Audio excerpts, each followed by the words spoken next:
Piece pulao lunch బాక్స్లోకి డిన్నర్కి మంచి ఆప్షన్. 2 చిన్న గ్లాసులతో బియ్యం కడిగి 1 గంట నానబెట్టుకోవాలి. పుదీనా, కొత్తిమీర, ఫ్రెష్ బఠానీ, మిర్చి, కొంచెం అల్లం వెల్లుల్లి పేస్ట్, ఇంకా మనకి హోల్ మసాలా కూడా రెడీ పెట్టుకుందాం.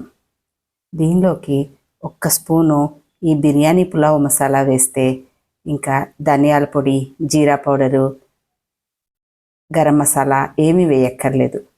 కుక్కర్లో 1 స్పూన్ ఆయిల్, 1 స్పూన్ నెయ్యి వేసి ఆయిల్ కాగాక హోల్ గరం మసాలా, మిర్చి, పుదీనా, పీస్, అల్లం వెల్లుల్లి పేస్ట్, 1 స్పూన్ పులావ్ మసాలా మొత్తం కలుపుతూ 1 నిమిషం వేగనివ్వండి. దీనిలోకి కడిగి పెట్టుకున్న బియ్యం వేసేద్దాం. బియ్యం కూడా వేశాక ఒక్కసారి మొత్తం కలిసేలా కలుపుకుందాం.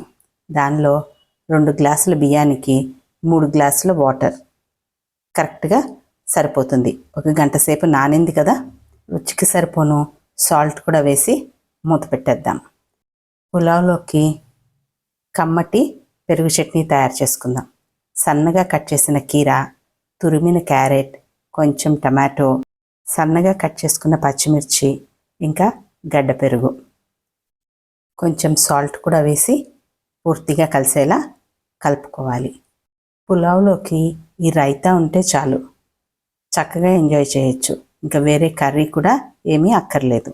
కుక్కర్ 2 విజిల్స్ రాగానే ఆఫ్ చేసేయండి. ఇంకా ఎక్కువ వస్తే మెత్తగా అయిపోతుంది. సో కుక్కర్ పూర్తిగా ఆరాక మూత తీసి చూస్తే ఇదో ఇలా పొడి పొడిలాడుతూ గుమగుమలాడే peas pulao ready. Simple pulao కానీ టేస్ట్ మాత్రం ఎక్స్ట్రాడినరీగా ఉంటుంది.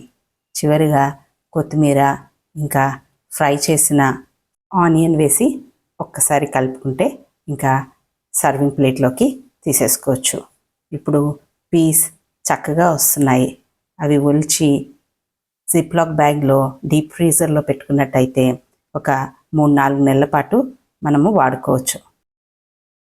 బౌల్లోకి పులావ్ సర్వ్ చేసి దానిపైన మళ్ళీ కొంచెం కొత్తిమీర, ఫ్రై చేసిన ఆనియన్ వేసి కాస్త పెరుగు చట్నీ కూడా వేసి ఇంట్లో వాళ్ళకి ఒక్కొక్క బౌల్ ఇచ్చేసారంటే చక్కగా టీవీ చూస్తూ ఎంజాయ్ చేస్తూ తినేస్తారు. నచ్చిందా? అయితే మీరు ట్రై చేయండి. ఎలా ఉందో కామెంట్ చేయండి.